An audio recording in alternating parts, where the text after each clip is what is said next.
Alive for a Saturday morning, 10 a.m, nice early start. I was completely on time. Not everyone was waiting for me.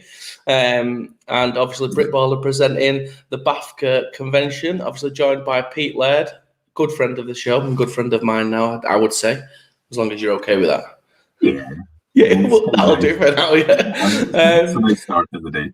Yeah, so obviously, as you'll probably notice, we don't have the 5 minutes. So what usually happens now is we usually go for a drink and stuff like that, and people join in because everyone's just waking up. Wherever now, we're just going to build up. So it's just going to be me and you. We're just going to do a quick rap, a quick sing. I'm joking. Just get everyone rounder. No, so we're going to, today's topic there to start the morning is obviously BAFCA's 10-year vision working group presentation. So we're joined by a few esteemed coaches and colleagues from around the country, and also Nelly's joining us. So welcome to the show, Nelly. Duncan, how are we doing? Pleasure to see you again. And Dale, how are we doing? You okay, mate? Morning. Yeah, really well. Nice to see you. Yeah, good to see you all. Thanks very much for joining us this morning. Pete, do you want to quickly go over kind of roughly what we're going to be doing today for the next hour, and then we'll go into introductions for anyone who doesn't know the faces with us today? Absolutely, Mike. So for those that don't know what this is all about, essentially what we were tasked with the new administration and our new leadership at BAFCA, they reached out to all of the interested parties such as the referees and the coaches association and the players themselves within the senior leagues and so on to come together to create a vision for the future of the sport. So they tasked us with putting together a 10-year plan. And obviously, as a coaches association, what we wanted to do was not just look inwardly at the people who volunteer on the board. We wanted to reach out and try and get input from all strands of the sport. So what we have this morning is a representative section of our panel. There was a much wider group than that, but I'll let them all introduce themselves if that's okay. Go to Nelly first, if that's all right with you, Mum. Yeah, mate. I'm Neil McMaster, or Nelly. I'm the head coach of the GB under-19s and under-17s programme. Perfect. And Duncan? Yeah, hi, I'm Duncan Burford. I coach with London Blitz seniors team as well as the GB seniors team. Perfect. And Dale? Hi, I'm Dale Kirby, and I coach the GB Silver Lions men's flag development team. Excellent. Brilliant. Thanks, guys. Thanks very much. And so, Pete, how long has this been kind of working group together, and what's, where have we got to so far? So goodness me now, I think we've been working on this over an 8-month period. We've had, obviously during lockdown, we had the ability to actually, communicate, post lots of meetings online. So we've had a number of meetings now. It's somewhere in the region of 7 working group meetings. And what we were able to do with each of those meetings was to focus on specific topics, which we'll cover shortly, and really sort of go around the houses with everybody and give opportunity for people to consult with other coaches, also to get some headspace as well about some of the topics, because some of them are really quite important for what we want to do with the sport going forward. So all of the guys you see on screen here are part of a wider working group. It's probably worth just name checking a few others that we had involved. So for instance, Kenny Bello was involved from Flag. We've had Andrew Gambrell from Women's Flag, Nigel Hadley from Adult, Martin Harrison, Adult and University, Ross Hewitt, who represented Youth Junior and also has got his crossover into NFL Academy, Adam Lillis, who does Adult and University, Laura Moore from Women's Contact, Phoebe Schechter from Women's Contact and Flag. We've got Andy Scott, who's University, Andy Sweeney, who does Cadet and Youth, John Wise, who's Adult Sports Performance, as well as our esteemed panel that have joined us today. So again, what we were looking at here was this wider section of the community, everybody, having the opportunity to contribute to our overall plan. And I don't know, for instance, when we went to Nelly as well, who's obviously got a GB hat on as well. So I don't know how you guys felt when we first came to you and it came knocking on your door to come and ask you to contribute. So Nelly, how did it feel, to be asked to be part of this process is really what I want to ask. First, it's quite nice. It's the first kind of BAFCA thing I've really been involved in to promote coaching. I think still is quite a young coach. This is the first time I'll be able to kind of help. And yeah, it was good. What was really good was the level of chat and the level of action, which surprised me because I normally expect a lot of these things to be a talking shop, whereas Pete had driven it and was like, there needs to be an outcome to this, and I really like that element of it to produce what you guys are about to see later on. And I also do want to quickly go to Dale, because one of the things that we were very keen to do was not to ignore other forms of the game, because the people who are involved in BAFCA, it would be very easy for me to just focus on university or senior ball. So Dale, to be asked along to represent Flag, did you feel that was an important part of the conversation we had to have? No? Obviously not. Oh, perfect timing. Yeah, I mean, it just shows how much this is why you've not done it in the past, Pete. This is the problem. Oh, he's back. Hang on. I think he is back. We'll just wait for him to see this camera. So obviously a massive part of it, Dale, so much so you decided to leave us. Thanks for coming back. Sorry, my connection's terrible down here. I'm about to help referee some youth flag. No, it was wonderful to be part of the discussion. Partly, yeah. Well, it's a good note to leave it on. It was wonderful to be part of the discussion. Thanks, guys. I'll see you later. Well, I can see how this is going to go with you. So, right. Obviously, what I want to do now is I want to go on to the main topic. So, I think one of the things that I'm going to start with where we ended up, which is to actually sort of highlight. By default, we came out with a purpose, vision, and mission statement, which to us going in seemed obvious, but actually we never really stated before. So if I just share my screen, go to settings. How do I share my screen? Is there a share button at the bottom? Oh, God, yes, there is. 18 months of this, right? It's different platforms all the time. I'll let you off. Yeah. Right, okay, I just popped that onto the screen for you guys. Hopefully you can all see that. So it's important, I think, that we start with this ending point, which are these clear statements of what BAFCA is about. So purpose is to provide a clear development pathway for all coaches, so that coaches become effective, and also that we continue to be inclusive, engaged, and highly skilled. Now, I can already hear the groans of people watching this at home that this is management speak, right? But what we care about as BAFCA is that we want you to be better coaches. And as an organization, we have to take you from where you are now to be the best possible coach that you can possibly be. So it's important that we actually write that down. We say to people, this is the way, this is the start of the journey. You should not be happy being the coach that you are, because you should be continuously striving to improve, to reach the highest possible potential that you could possibly reach, whether that's at flag, youth, cadets, university, whatever format and whatever level you get to. You could be quite happy working with a community group for the rest of your life, but you give those athletes that you're working with the best possible coaching experience because you have developed as a coach.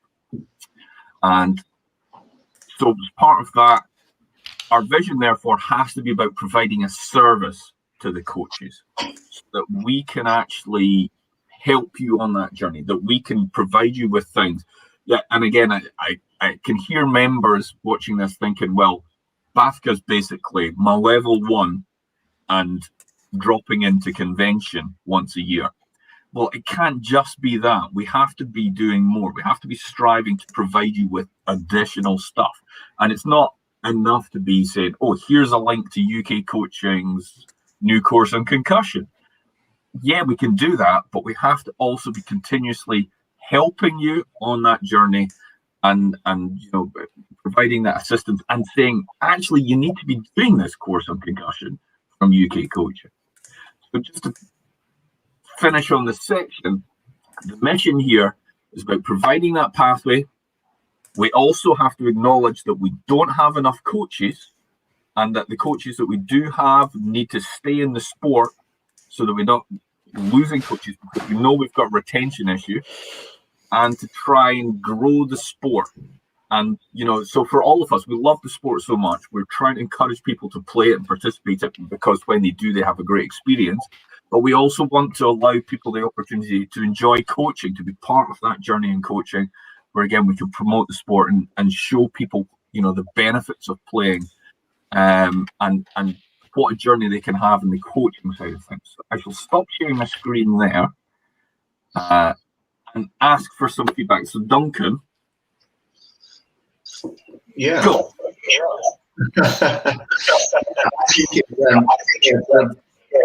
The purpose itself, like you said, it's kind of a summary of everything else that we discussed. So while it might seem like you said, management speak on the surface, all of the parts of it actually come from quite detailed discussion. So like sustainable coaching course, like Pete said, it's like, how do you actually stay in the sport, or how do you come back to the sport? And like, those are some of the things that we tried to get stuck into. And I thought that was like, that development pathway discussion was a really interesting part of the working group from my perspective, both from like, I have opinions on it as a men's senior coach, but of course the perspective on that pathway from a flag, a junior, a women's, a student's point of view, they're all very different. And I think that's what we'll go into. Of course, we're only a bit of a way through the discussion, so I don't want to spoil the rest of it. But I think that was like, that's for me why I think this process was really valuable, is that stuff, bless you, Thank all you. of that was came from all of these different perspectives, and so that distillation, I think, is a really good reflection of all of those different points of view and all those different requirements. And again, sorry, Dale, I know you've got a bit of an iffy connection, but again, that whole point about trying to engage members, I mean, I think we all realise that we don't just want to be this talking shop of the same people. We want to be able to reach out to our coaches in the back of the beyond who don't think the coaching association is for them. So I just wanted your thoughts, Dale, about how it was part of our discussion process. How do we get everybody involved? Yeah, absolutely.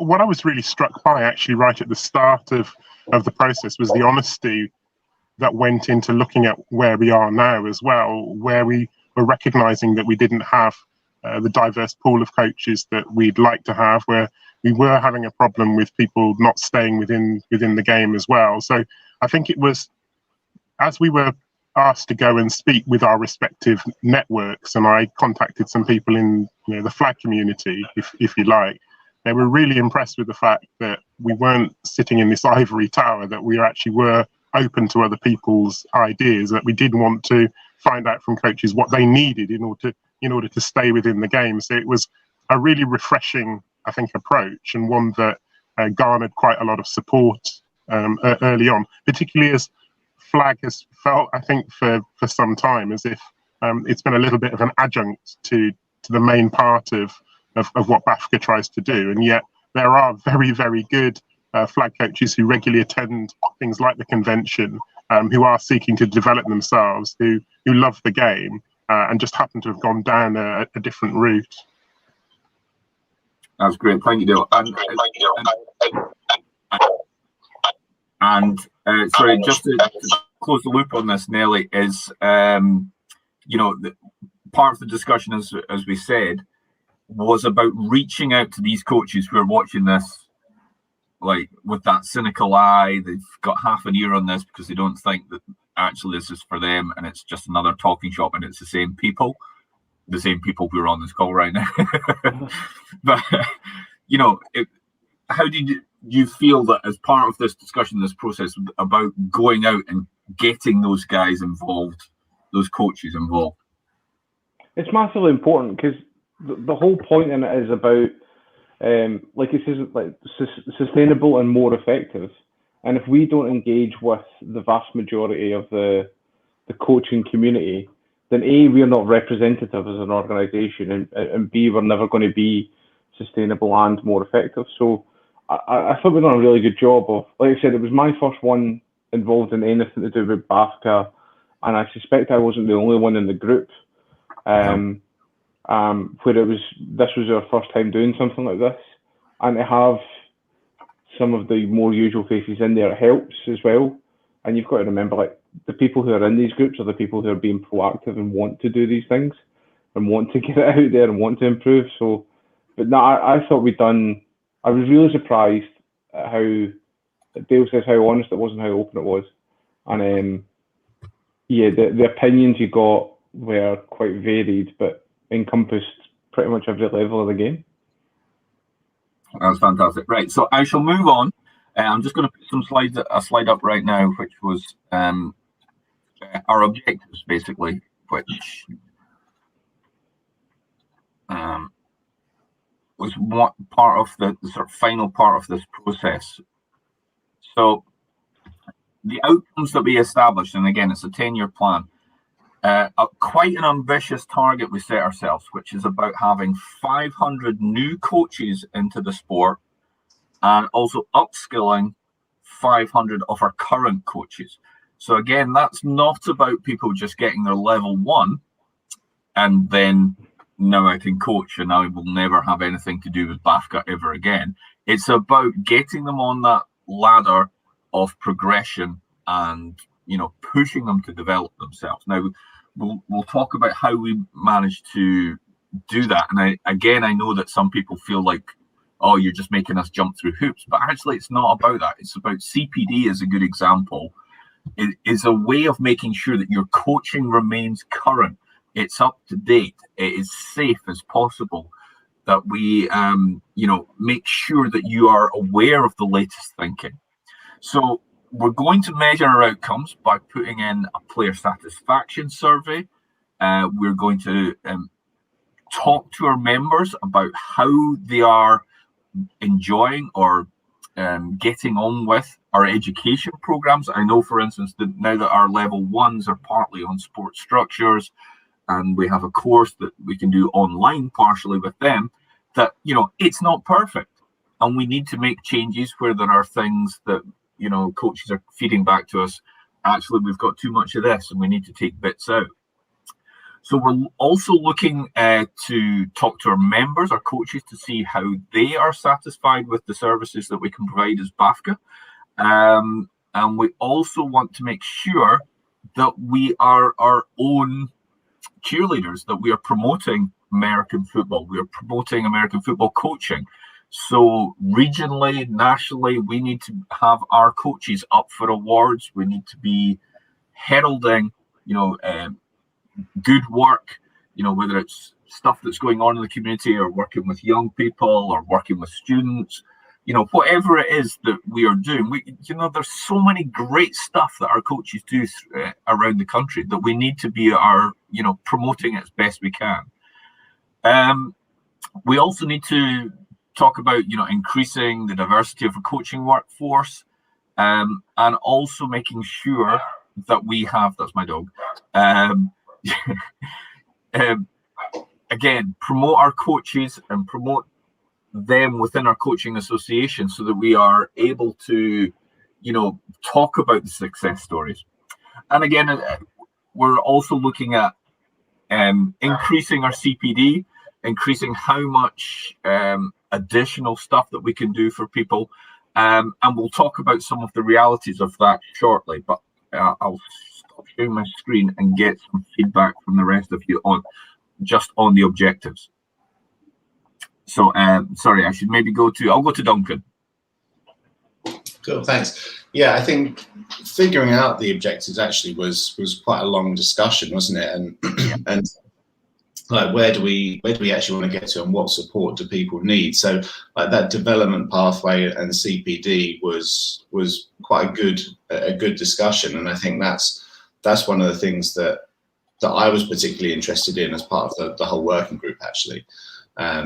So when we talked about CPD, we talked about, okay, what do all of the different forms of the game need? Where are the similarities? Because of course, whatever form of the game you're coaching, there are some things that apply to all of them, and then there are some things that are very specific to individual forms of the game. So I think that for me was one of the really valuable parts of the discussion. Is, okay, what do we need to have in mind, and how do we need to approach that kind of CPD framework so that it does engage everybody? So going back to the purpose, how do you create a structure that allows everybody to participate within it? And so that for me was kind of one of the good things to see that came through in the objectives, is that consideration for everyone. And we didn't entirely solve how we do that, but we got the ideas and the considerations in place. So I think that was a really important part of what we did. That was great. Dale, I'll give you an opportunity to come off mute there, and just anything you want to contribute in terms of the objectives. Yeah, I remember actually disagreeing slightly with Nelly, I think it was, who was talking about incentivizing coaches to move through CPD and not allowing people almost to stay at a particular level. And I thought, there's nothing wrong with being, inverted commas, a level 1 coach and doing a similar sort of thing. But actually, I think Nelly was right. On reflection, I think trying to find ways for people to carry on learning in order that the players get a better experience, you grow as a coach, everybody wins. I think Nelly was spot on in terms of saying, actually, we should be encouraging that culture where people do want to do self-improvement. So that was an exciting part for me. And the other you touched on there, Pete, was the idea of kind of local networks as well, coaches sharing good practice within their own.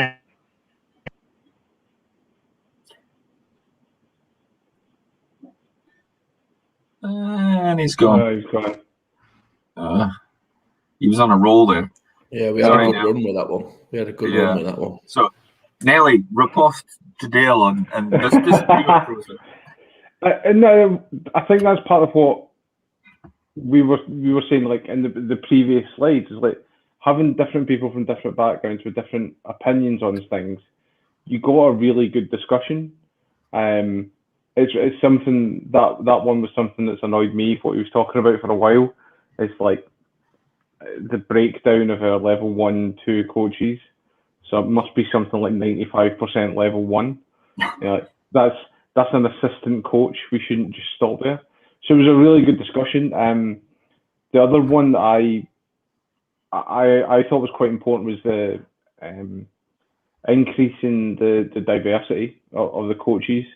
And what I was really pleased was Alexi's talk last night, to hear Phoebe and Alex Lilly talk about how they've found BAFCA and coaches in the UK to be really open to getting women into coaching. Like, the gender doesn't matter, and I would like to hope that ethnicity doesn't really matter either. But we do need to increase the numbers to be more reflective of the communities that we work in. And I would hope that by doing that and getting, it kind of addresses Don's comment actually in the on the Facebook thing of getting people out there. If we can build, maybe not regionals, but little communities where people can share best practice within their region, I think that probably helps that. You can grow certain areas with certain coaches where there's some people who want to be better and push it on. So the region conversation was something that came up quite a lot as part of the working group discussions. So what I'm going to do is I'm going to dip back into my PowerPoint again for a second, and I will show you basically what we decided upon in terms of our delivery strategy. So again, hopefully that's gone full screen. No, can you just hit the presentation button at the bottom? I have. That's what it's showing for me. Ah, right, okay. You've done a great Right. job then, Pete. I apologise for interrupting. Yeah, thanks, Nelly. So, so in terms of our actual delivery, again, so good so far. There's nothing we've said so far that's particularly contentious, but it does sound a bit managey and admin-y. So again, all of this stuff had to come back into how are we actually going to deliver some of these really good intentions we've got. So 5 key pathways. So coaching infrastructure, and the pathway for our coaches to develop, our qualifications, which again, as Nelly hit on, for the majority of our coaches is about level 1 and then stopping dead. Pushing them on through continuous coach development, or CPD, and giving people stuff that is actually worthwhile, that they want to get better and learn from others within the coaching association. And then looking at how that can actually benefit the sport and the coaches themselves. So being very positive in our coaching culture, being player-centered. Again, the sport has moved on so far in such a short time. And we have to reflect the society around us, that we have to be, engaging and positive with all of the players that we work with. And so we have to put that down on paper and say, this is the positive coaching culture we want to encourage amongst everybody that gets involved in American football. And then finally, to sort of almost future-proof our plans, which is about looking at future research, development. We've not been the best at actually documenting some of this stuff in the past. We need to, for instance, just work around some basic data that we need to know exactly how many coaches we have, how satisfied these coaches are, how many different strands they are involved with and working in. And actually, doing that research allows us to provide the appropriate material to everybody. So I'll take a moment to pause there, and I will come back to you guys, and then we can go into each of those 5 just a little bit deeper. So, Duncan, I don't know if you want to surmise those 5 areas. I think you've. It was a good intro into the section. I think, the key thing now is like how those things happen, and the plan is a 10-year one, so it's not like we're going to solve everything by tomorrow. But knowing the direction we want to travel in and having a little bit of a map of where we want to get to, I think was a really important thing to have done. So I think all of those things are very positive, and I think thinking about things like the coaching culture as well, is an important one. Like, if we want to, whether we want to professionalize the game or promote inclusion, which are both key considerations. Like, not just here's how you coach how to tackle or how to catch. Like, here's actually how we can create the right feel around the sport that's going to encourage participation, is going to encourage people to want to improve. So I think the thing that those 5 bits bring together, I think, is a really nice mix that's really going to help. And that's the plan. So what I'll do is I'll just introduce each of the 5 sections. So forgive me, I'll just share my screen again. And then, guys, I'll ask you to contribute a little bit, because this gets us into the nuts and bolts of how do we actually deliver each of these talking points. So the first one was obviously on coaching infrastructure and pathway. So, again, this can be quite a dry topic for people on the outside looking in. But what we're trying to do here is create this development model for everybody so that they can see what it is that we're trying to do. But for us, it's about having coaches talking to us So having an advisory group that tells us what's going on, what else we need to be doing, and that our strategy is right with how we deliver to our members. Digital solutions, so that we've got, as I previously mentioned, having that database of members so that we can keep track of people who've dropped out of the sport, finding out what qualifications who of the people who are involved in the sport, because again, that's we need to know who has a level 1 that is timing out, so that we can get in touch with those members in advance to say you need to get your CPD points up, or what else can we offer to you to keep you staying in the sport. We don't want to discourage anyone, for instance, that level 1 has timed out and therefore they just walk away from the sport, because that would be a terrible outcome. Looking at strategies and ways to actually recruit new coaches, particularly at foundation levels. Again, looking at those regional areas. I think this goes back to Don's comment about how do we get out to the local areas? How do we work with coaches in Cornwall and Inverness or Norfolk and even Wales to actually reach out to them in the region, so that they don't feel left out, that they are not the London teams and they're not Birmingham.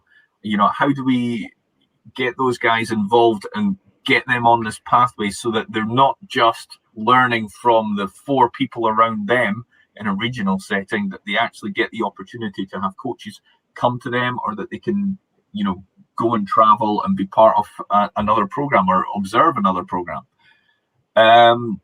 Again, a lot of this stuff, this pathway stuff, is all about creating networks and pathways, and also trying to make sure that our coaches are retained within the sport. Now, for us older heads on the Coaching Association, we know that if I want to go and watch Duncan's practice, he's absolutely 100% okay with that. But for a new member, the thought of traveling to London to go and watch a senior team is just not something that would ever cross their mind. And they might think that Duncan's, some sort of mythical coach that doesn't want to share any of his secrets. But actually, we know that, the good coaches out there are dying to help other coaches and we want to share the knowledge. And that's, a corny phrase, but we want to share that knowledge. Nelly, can you come in here, please? Yeah, the bits that I remember of this were, firstly, you'll notice that for the majority of those points, the first word is establish. Like, we need to create a database and understanding of where we're at currently before we can start to build on it, and this is why it's a 10-year plan. The digital solution one was something we spoke about quite at length, because it's about creating, and this is what the next bullet point is as well. It's about creating a standardized way of doing it whilst making it relevant to each individual. So you'll have key things that you need to tick off to be a level 1 or level 2 coach in order to progress through. But you can take that any way you want. Like, there'll be defensive areas, there'll be offensive areas, position-specific stuff, special teams, leadership things, that every coach, and all of them count for the same amount of points, but you can tailor your learning any way you want. And I think that's the big thing, is like, it's not a one-size-fits-all solution that we were trying to create. We're trying to create, again, the business speak, a framework that allows everyone to take their own path through it and develop. But the key thing is developing. We can't allow people just to stagnate. Absolutely. And again, Duncan, just in terms of, again, can we reinforce this message about, this wider community of coaches? Yeah, absolutely. And that's the thing for me that I think is really important within this. Like, I remember when I started in coaching, it was daunting, because like, you come to convention, you see that people already know each other and all that kind of stuff. So actually, it's not that those groups are trying to exclude other people. It's just that, convention is one of the times in the year that people get to actually catch up. But we want to include more people and be more open. So I think when I started, that was, pre-Facebook and all these other tools that we have. So the fact that as a coaching association, we haven't yet put in place some of those networking tools was something that really kind of stood out, wasn't it? As we started to discuss it, like there's ways that we could better connect all of the teams, all of the coaches. If somebody's brand new to coaching, how do they find not just a team, but like their coaching network? How do they get to speak to other coaches? And it's like Pete said, some of it is going to see a practice. Some of it is just having some trouble, like figuring out this thing. Who can I speak to about it? How can I share film with people in my division? Like for established coaches, that feels like an obvious thing. Like you drop the other guys a note and you swap film. But actually, if you don't know those people, like some of the things that we kind of had to remind ourselves that we found difficult when we started out in coaching, and how can we try to make that experience better with all of the tools that are potentially at our disposal now. And that's beautifully put, Duncan. That this concept that as older coaches, we just we know everybody and we know to ask, and reminding ourselves that we need to tell other people it's okay to ask. And you know what? Do you need a mentor? We can find you a mentor. We're all happy to mentor one another, but again, that's very informal.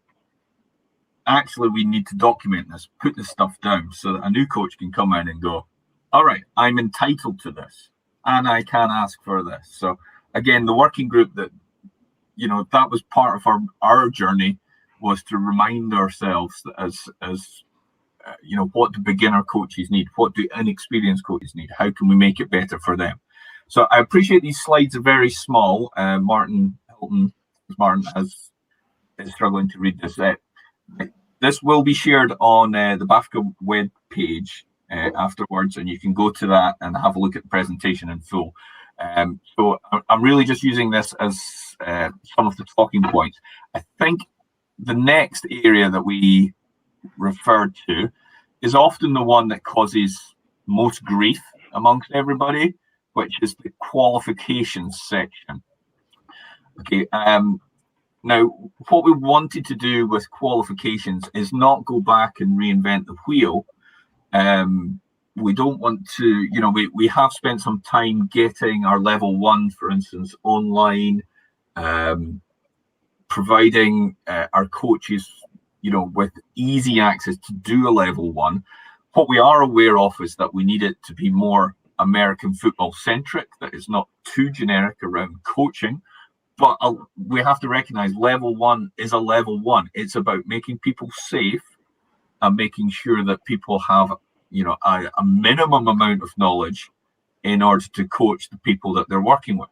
It will not turn you into the best American football coach there is. We have to be encouraging our coaches to step up to the next levels. And we spent a lot of time in the working group talking about how do we incentivize people on that journey? How do we progress people from level 1 into doing a level 2? It shouldn't just be a case of, I have to do a level 2. It's a case of doing the level 2 has taught me this. Now, our partnerships with USA Football have been fantastic. I hope people are reaping the benefits of those courses and stuff that we have therefore embedded in our own qualifications. And again, what we're aiming to do, hopefully you can see that, is almost go back a little bit in that providing a foundation course, which is more reflective of, I just want to get involved and help, to our level 1, which introduces people to coaching and being safe, to then developing as a coach into level 2 and at more advanced levels at level 3, and a BAFCA license at the very high end. So we're going to be looking at introducing a level 4 in the near future. So all of these courses will have CPD as part of the journey. They will have some specialist position content, because again, this is one of the things we kind of went back and looked at what did we do well previously and what is it that our coaches want as a part of an education program. And they want to learn about, how do I work with linebackers? I'm an offensive line coach. I don't know anything about it. If I want to be a head coach in future, I need to know this stuff. So looking at that specific stuff to the sport, but also adding in things along, to do with sports psychology or performance analysis that we can provide for our coaches as part of that journey. Nelly, do you want to come in here and just talk about the education and the qualification process? Yes, it's something I was quite passionate about, was reevaluating the differences and like how, even just how it's spoke about as a level 1, level 2, level 3, like we had to rebadge them to make them more relevant, but also just sitting at a level 1 isn't, people only do that because it's a hoop to jump through, and that's not what we're looking for. So by adding these levels in, what we're trying to do is make them push further. So like you shouldn't be able to be, or in 10 years time, you shouldn't be able to be a head coach with just a level 1. You would need to have done other your level 2, your level 3 to be able to get that position, because you've learned the different positions. We know you're capable of coaching multiple different positions and handling practice planning, developing other coaches, all that kind of thing. So it was about changing how we look at it currently, and start to push people through. So over the next 10 years, we're raising the minimum level from level 1 to level 2 to level 3. Our expectations should be shifting, and the way we're doing that is more and more through CPD. So it's more and more through things you can do on your own, things you can do in groups, things you can do as the regional things with other coaches. All of this stuff counts towards it. Like we said before, even going out and visiting another practice and seeing another coach do stuff, that's CPD points. If you can get across to the States and go and see a program, that's CPD points. These are things that before weren't really included for us. Now we're saying, actually, we can attribute a lot of points to these. It's not just about sitting down and going through a training course. We're also including the actual getting out there and working and seeing other people do it as well. So, yeah, I think that's the plans. Over the next 10 years, it will start to, our base level will start to increase for different roles throughout coaching. And then I'll just pop up the next section, which is on CPD itself, which is on continuous coach development. And it's about, as Nelly's just hit upon, how do we allow our coaches to quantify what they're doing? So that's talking about things like conventions. It's talking about regional clinics. It's about rewarding people for doing, UK coaching courses, whether that's on concussion or safeguarding. We're also looking at our sort of coach development conventions. It's where we can work with other bodies, whether it's Sport Scotland, Youth Sport Trust, SimSpel, which is what the overseeing body for most sport and recreational jobs now, and trying to incorporate stuff that they do because they're good practice into what we do as a coaching association, so we can actually, use the CPD process to get people as part of their education journey. Sorry, I flew through that a little bit, but Duncan, I don't know if you want to chip in there. Yeah, absolutely. And yeah, I think the CPD element of this whole coaching framework is the important bit. And it, as Bo said, it allows people to kind of like build their own coaching pathway, because I think sometimes in the past, the standard like level 1 course, like it's like Nelly said, it's a hoop to jump through. And I wondered to what degree, and to Don's comment actually, I wondered to what degree that makes people not really want to engage with the clinics because they think it's a very, or engage with the pathway, I should say, because it feels very generic. But actually the ability to complement the core things that every coach needs to know with an array of different subjects, I think is the way to encourage development, and at every level. Like Nelly talks about getting people to go beyond level 1, which is an important part of it.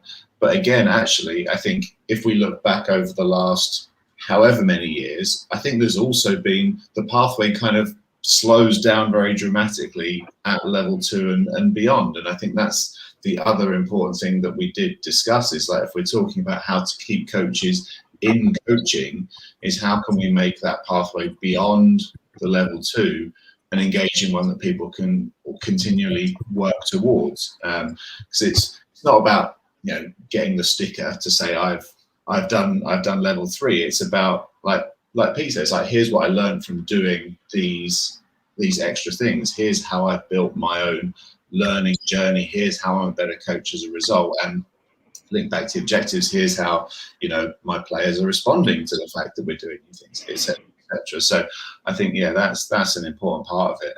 And I noticed there's a question from David in the comments, like how to get people into American football when they've never played or coached before.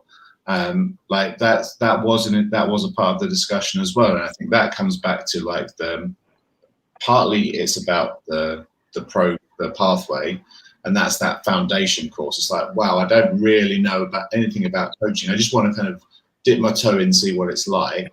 That foundation course gives you a few things that you can do to start contributing really quickly to a team. It's like maybe it's supporting setting up drills, or it's supporting practice in different ways. But how can you go from not being involved to being able to contribute quite quickly without being overloaded with a ton of information? That was part of it. And then the connections, right? Being able to find a team or speak to coaches. I think the combination of those two things is a way that once somebody has thought, okay, I want to try and get into this, they have a way of actually starting that journey.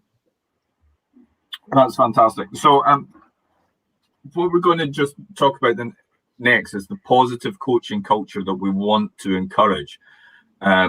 Because there's cynics out there, there are people who are just very much, overly negative towards what could, BAFCA possibly do for them. So it's about reaching out to these guys and saying, look, we can establish,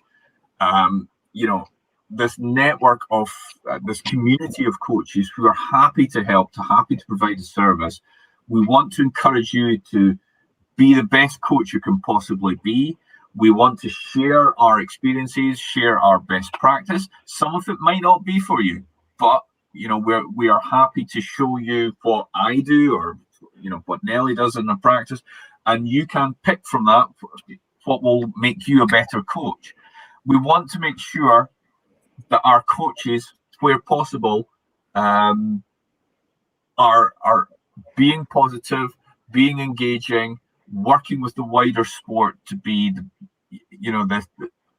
best coaches that they can possibly be. But we also need to make sure that our coaches are following a good standard and that they are following a code of practice. So one of the spin-offs we had from this was a long discussion around code of practice, what our coaches should be doing and what they shouldn't be doing.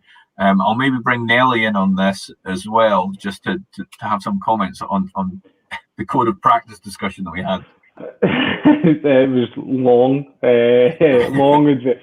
almost as long as this. It's an important element of it, because it's, again, you're moving away or we're trying to move away from I've got this qualification, therefore I'm a great coach. It's not really what it's about. There are so many different elements that fit into that, and establishing a code of practice that we can all agree on, like, these are the fundamental elements that it takes to become a good coach. And then also you can be held accountable to that as well. And you can be held accountable by both your players, by other coaches who are visiting, by your own coaches, to make sure that we stick up to that. And it's one of the key elements in terms of improving things. You need to have a standard that you can hold yourself accountable to. Same way we would do for all our players. You wouldn't turn up to a practice or set out a new season without saying, these are our objectives, these are our goals, and this is how we're going to go about it, and set that level of expectation. It's the same thing for us with this. That was great, and I'm aware of the time, so I'll allow Duncan just to chip in quickly on this, because this was an important discussion that we had. Yeah, absolutely, and I think that with BAFCA's overall goal of making people want to play this sport at every level, I think having some of those pointers on culture is an important thing. Like, how do we encourage it? Not just by being great coaches on, skills and technique and scheme and whatever, but how do we create an environment where people want to be part of the sport as well? I think is the other is a key thing to be thinking about.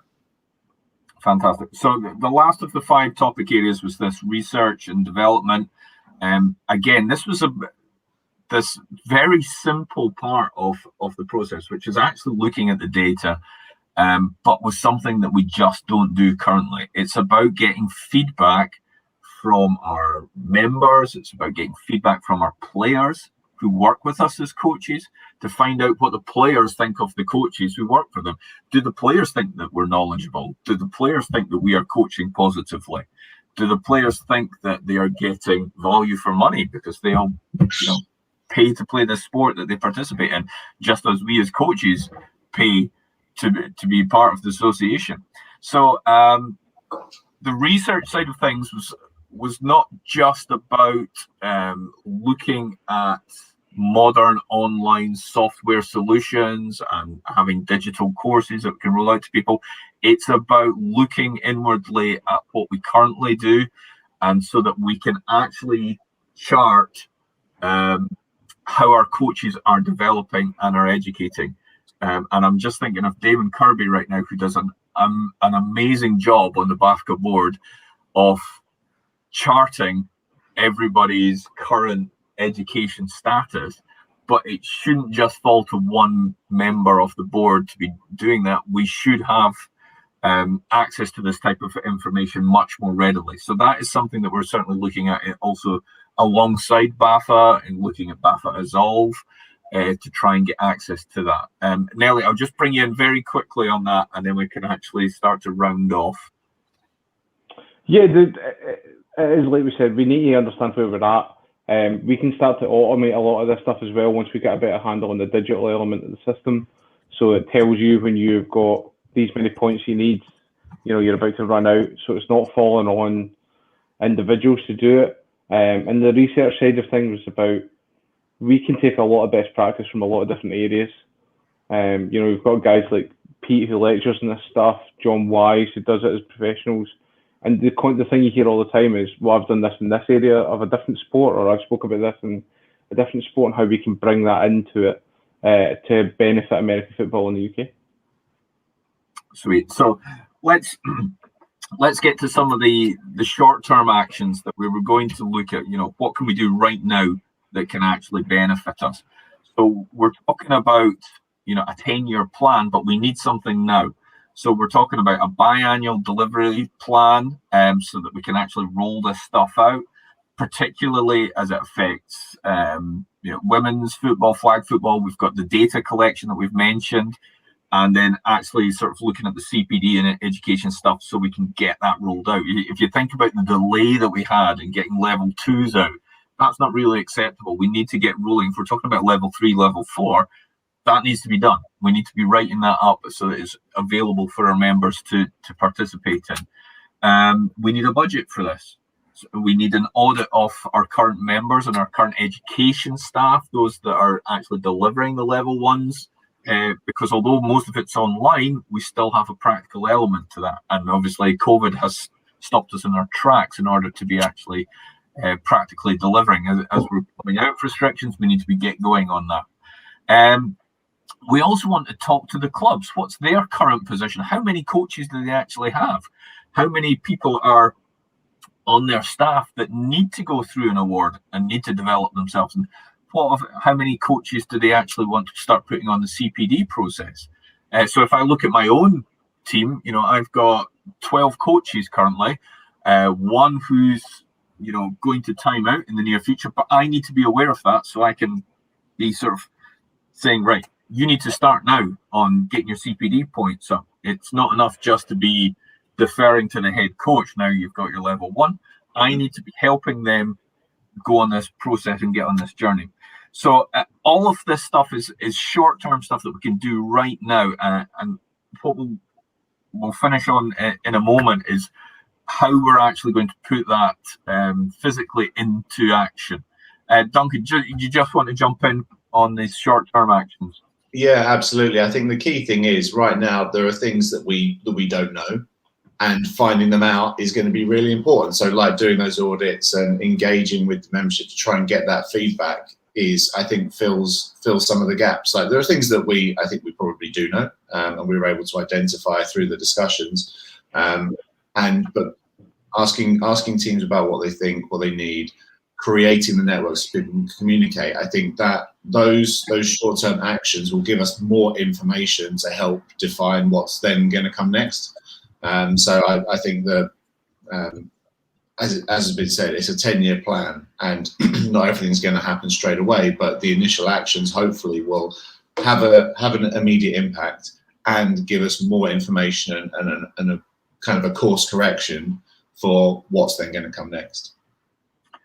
So one of the things that we're going to need to do is to recruit more coaches into the association to help us developing each of these strands. So we're going to be looking at creating an education team, who are obviously something that we already have, but having a little bit of a wider remit. We've got our level 1 educators, but we need an education team that can be a bit more diverse in terms of what they actually deliver. We've got a marketing and comms team. So currently we've got Alex Lilly on the board, who's doing a fantastic job with our marketing. But you've seen what a fantastic partnership we've got with brickballing right now. And that type of thing is something that we want to push and promote as we go forward. We've also got governance and compliance, and we've got development and relations as well on the back of that. And then I think what that should now do us, if we move to the next slide, Michael, it allows us to create commissions that we're involved in. So, for instance, rules commission was something that a couple of coaches have contributed to in the past, but actually we want to be much more involved working alongside BAFCA, because BAFCA don't want to set the rules. They want to talk to us as coaches about, what are things that need addressing within the sport. So there's all sorts of commissions that we can actually now task with coming out with things that can physically help us now, that can actually create a better future for the sport as we go forward. Nelly, do you want to just chip in? Because there's a couple of other things that I know people will be interested in, which we'll finish on just at the end of this. Just to say that we definitely want you to be involved. The more people we can get involved who haven't been involved in BAFCA things before, who want to help and who want to drive it forward, put your name forward, because we don't want it to just be the same people. We want to get a wide variety of opinions, because then we'll get a better solution. Fantastic. So a couple of the other things which came out as part of these almost side avenue discussions that we were having was this code of practice stuff. And we had a big discussion around, for instance, minimum standards. And we also talked about, within this, as Michael's about to put up on the screen, stuff around safeguarding and having appropriate coach to player ratios and having minimum standards of qualifications. So we've looked at this. I know members watching this will be something that will be of interest to them, because we want to set ourselves some adequate standards and ratios of coach to players, so that we're not just got one coach working with 50 people out in the field. We need to make sure that that coach is supported and have other people around them. And if they are in a situation where they are the only coach to 50 players, we need to be getting more coaches to that team. And if we go to our qualification slide, which is slide next again, one of the things that we're looking at is how do we set these minimum standards across the board for all of the different formats. So what you're be looking at right there is having, so for instance, a minimum number of coaches per level, and also looking at embedding a certain level of standard for each of them. So I think the thing that people will look at and be worried about, for instance, is having, if we take adult university, having 3 coach minimum, with one must be at level 2 qualified. Now, that might seem like a big jump for some programs right now, but actually where we are, if we reflect back on what level 1 actually is, it's important that we ask of our head coaches that they establish themselves to be a level 2 qualification. So this will be something that we want to encourage all of our members to do, and it's this carrot and stick point that we're getting to. Duncan, can I bring you in on this? Because this was something that, as a working group, it was really important that, you know, this came from members and not came from the board. Yeah, absolutely. It's about how do we make sure that as a team we're able to provide the experience and development for players that's going to help to grow the sport. And actually, by the way of doing that is making sure that there are coaches there, because I think we took, as a bit of a side discussion, we talked about what's that experience for players coming to a practice or joining a team. Well, if there aren't enough coaches to help bring them in, then surely we lose quite a lot of players because they're not getting that experience. So that was kind of part of the thing that prompted this discussion about, okay, what do we need? Obviously, there's the safety concerns and all that kind of stuff as well. But one of the angles was, you know, if we want to get the sport growing, how do we do that? And that's where these minimum requirements have come from. And actually, the phasing of it is something that will help. It gives teams enough time to address the fact that these requirements are going to increase over the course of time. So it's not like hey, right now you all need to do stuff that's just been developed, is brand new, and you don't have time to do it. It's okay, this is the pathway for teams to be on, to have those kind of minimum standards. And they're not minimum standards as hoops to jump through. They're what we expect teams should be able to give to their players in terms of coaching. Yeah, Nelly? Yeah, similar thing. It's just, I think it's worth asking. You know, if you're against the principle of this, it's just asking really what it is you're trying to achieve by being a head coach or by being a positional coach. Like, I don't think anyone would agree that a level 1 qualification is enough for you to go and become a head coach. You know, there's a lot more goes into it. So all we're trying to do is reflect that in the standards that we provide. And it's about us being a more reflective organisation of what the community thinks, the coaching community thinks. The coaching community, for the vast majority of us, will agree that a level 1 is not a suitable qualification for you to go and lead, even as a coordinator or as a head coach. So all we're doing is reflecting what certainly the people I've been talking to in the coaching community have been saying for years. And you know, I know when I put this red poll on this morning, you know, I'm up here to be shot at as a board member, and I know that there will be members watching this going, what are BAFCA doing to us now? You know, they're going to put more hurdles, will drive people out of sport, and that's not what we want. I am a coach, you know, and I want other coaches to be the best that they possibly can be. And it's not about setting an impossible standard, it's about setting a standard. Yeah. And we want our coaches to be safe, and we need our coaches to be educated and informed. Now, there's a good question from Craig Barnes that's come in, which is, you know, how are we going to fund this? Well, we're going to try, and we've set aside a budget that will help us provide an education pathway as cheaply as possible. Now, I know that coaches, we're all volunteers. We have to dip into our pockets when we want to fund our hobby to take part in our sport. But reflectively, when you look at our sport in relation to others, we will always do our best to keep our qualifications, you know, at an affordable price. But when we set up a team, you have to budget for your coach education pathway. Now, that's not necessarily about the coach having to shell into it. It's about an overall budget for a team and for your sport. You need to be hiring qualified coaches. If you don't have qualified coaches, you need to find a method to help budget and pay for that. So I don't mean to sort of push that back at you, Craig, but the question is, as a sport, as a team, we need to be finding methods to make our coaches qualified that won't exclude them or prohibit them from taking part in the sport that they love and enjoy. And Duncan, I can see you want to come in on that.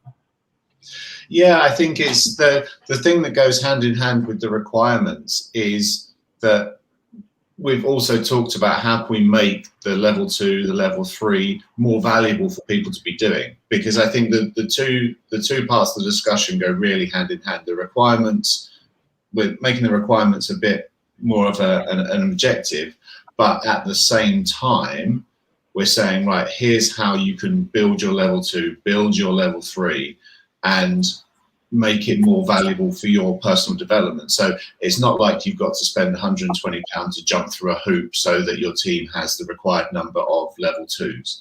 It's that actually every coach should want to be on that pathway because it gives the value back to them. If there is a cost associated with it, which, you know, there will be, we're in an amateur sport, there's always going to be some cost somewhere that we have to find a way of covering. But actually, the more value that people feel they get for that cost, the more people are going to actually engage with it. So that's part of the discussion, is how do we make sure that people feel that value as well as developing as coaches. And I think there's that thing, you know, that you know, we're not cash cows as coaches. Any money that is generated from running coaching courses, BAFCA puts that straight back out there. You know, it's about, you know, it will allow us to deliver regionally. It allows us to deliver conventions. It allows us to run more education courses in different parts of the country and help, you know, rent rooms, get educators to provide these services for us. So I know there's a cost, but we have to find ways to help our coaches get through those qualifications. Nelly, do you want to chip in just on that? Well, on the cost element, yeah, like I agree with his first point that we want to talk to the clubs, and this is what we said before. Like we want you guys to be involved in all the various, I'm going to say groups. What were they called, Pete? All the different Commissions. Commissions. That's it. We want people from the clubs to be involved in this stuff, to feed into it, so we can get that opinion. Money's always going to be an issue with this stuff, but I also think that that's it, the different commissions. We're also reflecting as well that most coaches that I know of will spend their own money on getting things like books or joining clinics from American coaches, doing that kind of stuff. That stuff now gets counted, you know, as part of your CPD, or can be counted as part of your CPD moving forward. So whilst some of this thing will be more cost, we're also considering the other costs that you're already outlining and counting that towards your CPD points. So what we almost give away one and take away with the other type thing, we're trying to be more progressive and inclusive about how our coaches are actually learning. That's fantastic. Listen, I'm aware of the time. What I would like to do is I want to take a moment just to thank everybody that's contributed to the working group. It's been wide and varied. We've really enjoyed the process, and the whole journey of the working group is something that's been really fabulous to be a part of. What I would love for our members to do is to take some time to go over our 10-year working group document, which is available on the website. I will just quickly send the link so we can get it posted up here, and that you can go away and have a look at it. The working group's not finished. We're going to get together in about 4 weeks' time to reflect back on comments that we're going to get in from our members. Obviously, there's some stuff come in live today, which is great, but we realize that people will not always watch this live. We want to make sure that we hear more of your voices and some of your concerns and some of your suggestions as well. Thank you very much to everybody that's been involved in the working group. You've done a fabulous job. And thank you very much to Dale and to Nelly and to Duncan who've contributed today. to help us explain to the rest of our members what exactly we're doing. Oh, and thank you, Mike, for being the glamorous assistant and helping me with PowerPoint. Yeah, I thought I'd just go into the background for it because you guys seem to have it well and truly under control, and I thought I could concentrate more. So, no, good job, guys. Really good. Well, thanks very much. And again, please drop us any comments and on any questions. Again, get in contact with us through the BAFCA pages. And please make sure you give us some comments and thoughts on 10-year vision. And Yeah, Duncan, Nelly, anything to finish? No, just please get in touch. We want to hear back and we want to develop this and engage with you guys. That's the main purpose of it. Yeah, I think from my perspective, just a massive well done, and everyone who's been involved with that. It was really clear for me to follow, and it's not my area of speciality, and just a testament to what you guys were saying before, just from the show perspective and what we've done, reaching out to anyone in this has been so easy. Obviously, we started from nothing, and then just as soon as we reached out to anyone, you were all really receptive in doing shows and everything. So, and congratulations and well done to Pete for organising, sorting all this. So well done for that as well, mate. That's the nicest I'll ever be to you. Yeah, on the Italy, right? Okay, thanks very much, guys. Really enjoyed it, and look forward to hearing your comments. And enjoy the rest of the convention. Yeah, right, guys. So thank you very much, and don't forget to join us back here at 12 o'clock when we're going to do coaching in Europe and US and how to adapt to the different styles. I'm going to go off air and try and learn how to say my guy's name, and then we'll be back at 12 o'clock to go through that. So, guys, thanks very much for joining us, and we'll see you back at 12 o'clock. Go and get yourselves a brew, have some breakfast, and thank you very much, everyone. See you soon. Bye-bye. Bye. Ciao.